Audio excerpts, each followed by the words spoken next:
Due to our very busy schedules throughout the school year, a lot of us have to sacrifice precious hours that are dedicated to watching our favorite shows and reallocate said hours to getting work done. But now that we've been blessed with a week of freedom, it's the perfect time to relax and find new shows to either start watching or catch up on. For anyone struggling to find what shows to dive into, I've taken it upon myself to find 3 shows that are great for binge watching. Each show is completely different from the others, so hopefully you'll be able to find at least one that you enjoy. Let's start.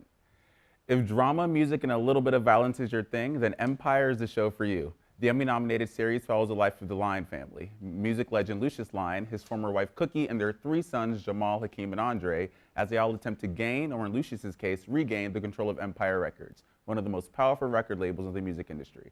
The show has only been getting more intense, with storylines becoming increasingly violent and more realistic of the music industry.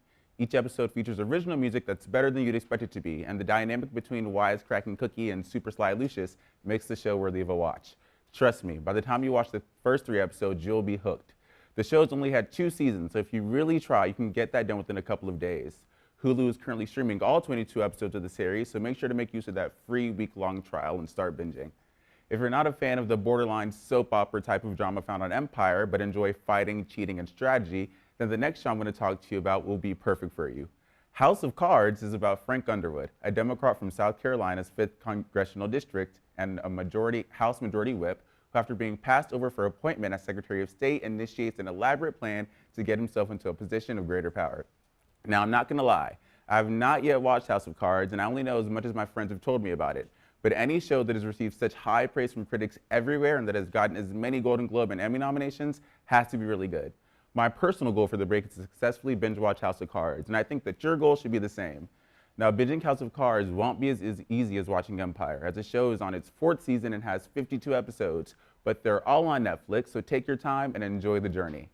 Now, if none of these shows appeal to you, but you really want to watch something over break, there's one show that never fails and is bound to spark interest in you. Game of Thrones follows the life of several powerful medieval fantasy families who are all competing to gain power and their footing in society, and essentially win the Game of Thrones by becoming the sole king or queen of Westeros. Now, y'all, I have yet to meet anyone with good taste in shows to dislike Game of Thrones. I mean, it has it all. Drama, romance, adventure, violence, mystery, dragons, you name it, the show has it. The show has been critically acclaimed by everyone, with Rotten Tomatoes giving one of the seasons a 100.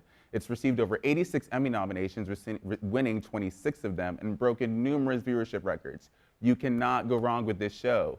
The series is going to start the 6th season on April 24th, so use spring break to play catch-up and watch all 50 episodes on HBO. Trust me, you will not regret your decision to enter the wonderful world of Westeros. I hope you all were able to find an interest in at least one of the shows mentioned. If not, don't worry. There are millions of shows out there just waiting for you to tune into. That's all for this week's edition of Everyone's a Critic.